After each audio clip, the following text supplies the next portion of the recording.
We are live cooking therapy. Welcome to the show. All right, y'all. What we're going to start with today, we're going to do a little bit of this, a little bit of that. All right. Is codependency Satan's counterfeit to charity? That's the question. I heard that quote once from a guy with the last name Dixon.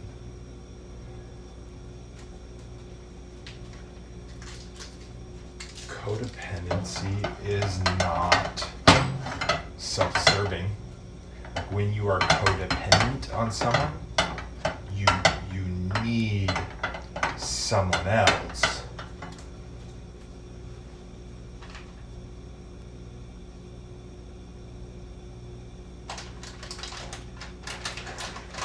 Yeah.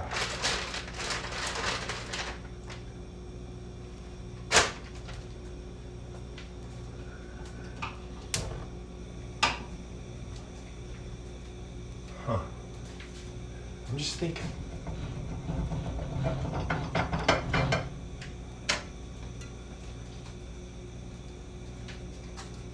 Like,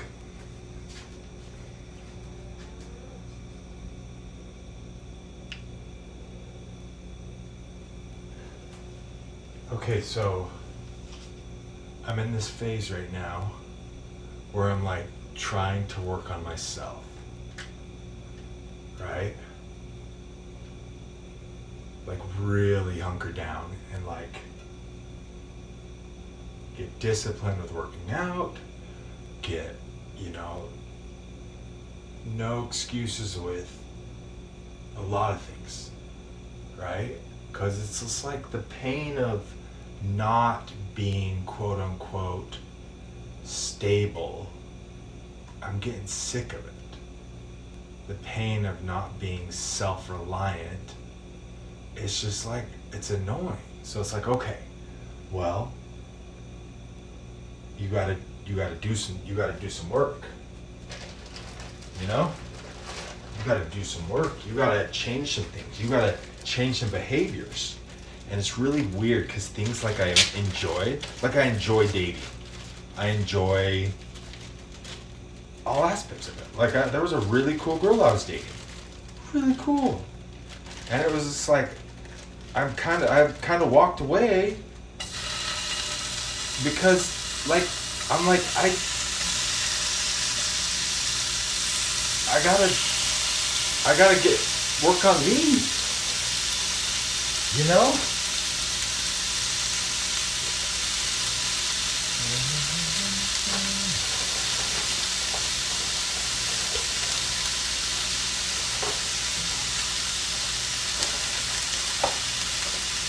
That's hard, because it was like life felt quote unquote more comfortable with her in my life. My dad said like after she's been gone, like you just haven't had the same joy. And I'm like, true, probably, because it's a lot harder to do things alone. But like,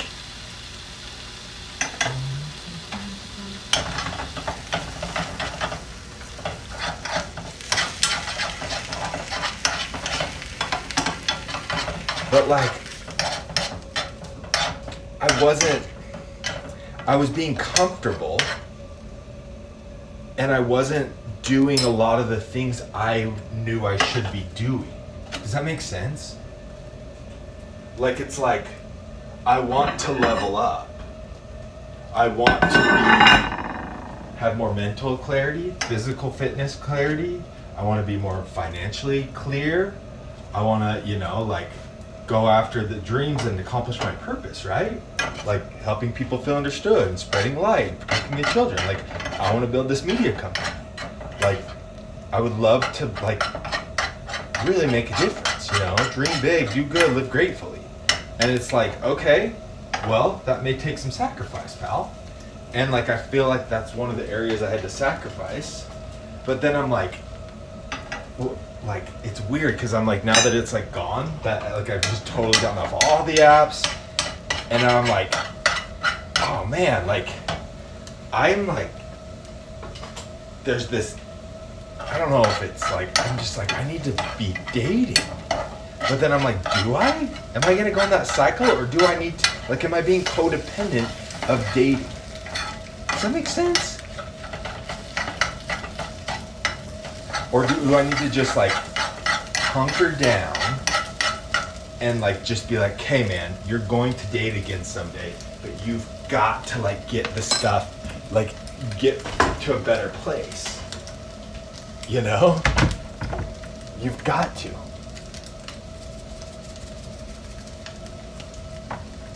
Because like you could go get back on the apps, you know, which in transparency I was like just barely just put a few pictures back on Bumble, and I'm like, why? Like, why? Like, why? Like, why are you doing that, dude? And it's like, are you being codependent on that vow? Like, or I don't know. I just like want a help, I guess. That's at the end of the day. But is wanting a help meet being codependent? Does that make sense? That's my question. Like, I'm very weak in a lot of areas. Things that should be easy are not for me. But I'm really strong in a lot of areas. You know? Like, I'm really, like, I have rare talents and abilities and gifts, but then on the flip side, it's like, darker the night, brighter the stars, like the stuff that's I'm not good at, I'm like really not good at. You know, like how are you so incompetent with just daily tasks, like answering your phone and, you know?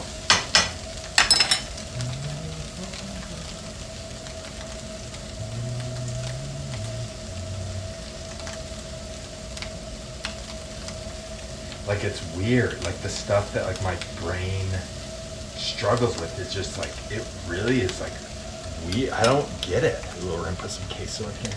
This is gonna be actually really good. It's the last remaining of the chipotle queso. This is gonna be really good.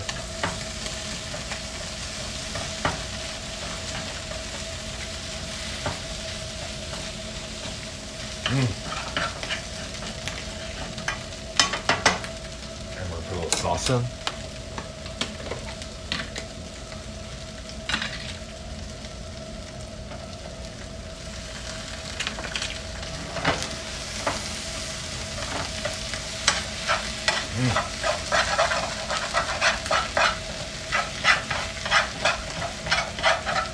Yeah, because it's like a battle. It's like there's been so many days I just wanted to text this girl back and be like, okay, like let's go back to how it was, you know? But it's like weird. It's like it was comfortable. Does that make sense? Like but I'm like, I don't want comfortable. Like I want to change the world. You know what I'm saying? Really weird, right? A little sour cream on there. Really weird.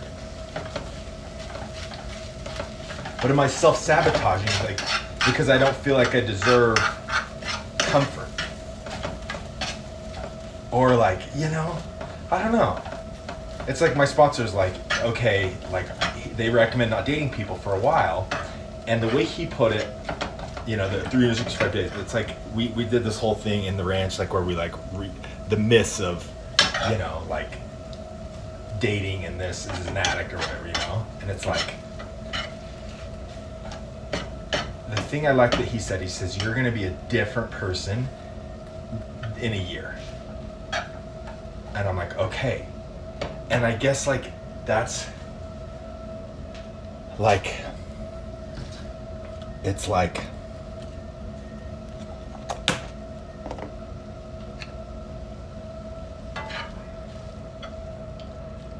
when you get comfortable, you kind of stop pushing yourself. Does that make sense? Like, it's like, okay, come over, And it's like, oh, like I love like physical touch, you know, like boom, hold, cuddle, watch a movie, like comfortable, right?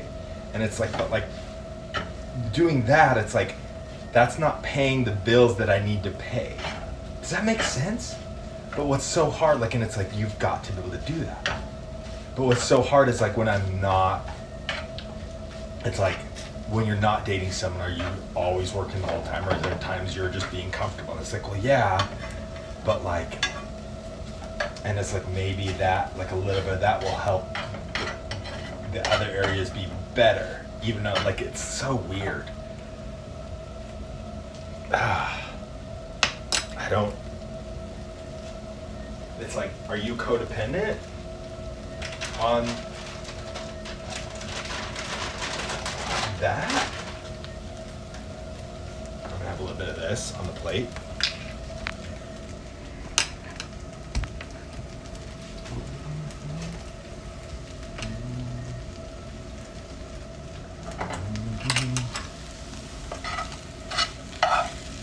That looks really good.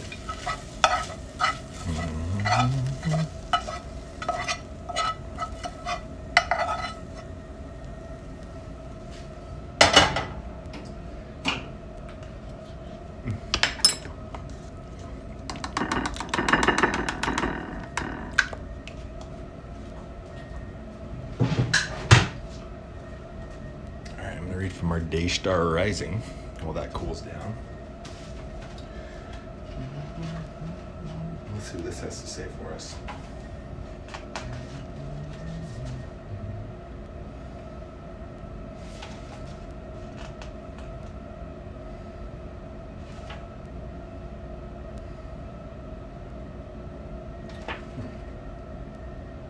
Okay. All right. We're on page 33. Starting right there. I can envision. Let's try this real quick with our fingers. Ew. Wow. I just want to try a little raspberry jam on this side.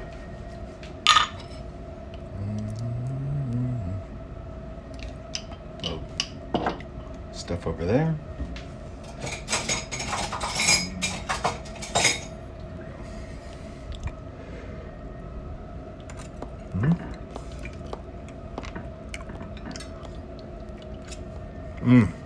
Wow. Wow, wow, wow. That's incredible. All right. I can envision the Savior coming to Peter, walking on the water, offering encouragement and reassurance even as Peter overcomes his fear, exerts his faith, and takes a few steps on the water himself. I regret that we seem quick to criticize Peter for that fear, for losing his faith, and for faltering in this remarkable moment. It seems to me we owe Peter our greatest admiration and commendation for wanting to, for daring to, and for daring to do as his master did, to walk on the water, and B, actually succeeding in doing so. Granted, he took only a few steps successfully, but he did it. I don't know about you, but I know of no other person in history besides the Savior who actually performed such miraculous feat. I say this because we need to celebrate faith and encourage faith whenever and wherever we find it, even if it is partial, piecemeal, and inadequate. None of us has the complete, grand faith we ought to have, but we can cherish the faith we do have and commend that which we see in others. Commendation that will do more than anything else to encourage even greater accomplishment, encourage the next steps we need to take. Great faith comes from small beginnings. Great mustard seeds trees grow out of tiny mustard seeds, and the great faith of mature Peter comes from the halting faith of a new and fearful disciple. If we have practiced our faith, believed in God's help, limited our fears, and desire to step where the Master strides, when the moment comes, I believe we too will be able to walk upon the watery concourses of life. Just a word about fear. First of all, it is ironic that Peter feared the appearance of the safest and most reassuring figure in human history, but sometimes the very best of circumstances can startle us. What is this, we say? Can this possibly be true, we ask? The fact is, wondrous events can come upon us so unexpectedly that we initially fear them. When such moments come, we need to take a deep breath, maybe pinch ourselves once or twice, wait for things to settle into our minds and onto our hearts, and then rejoice at our good fortune. In the gospel of Jesus Christ, we need to be strong, to believe good things are in store, to persevere until shadows flee and the goodness of God is evident in our lives. Ooh, I like that last line. To persevere, right there. To persevere until shadows flee and the goodness of God is evident in our life. All right, that's all she wrote. Thanks for tuning in to tonight's live cooking therapy.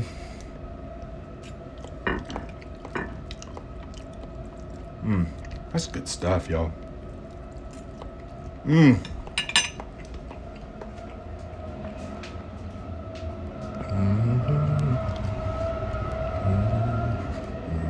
That's pretty cool, huh?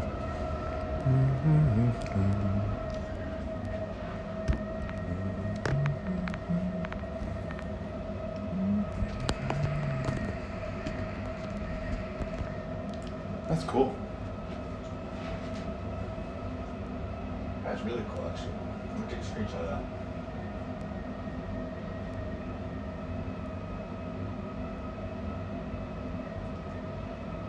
All right, it'll all work out, y'all. Let's persevere until the shadows leave, or whatever it said.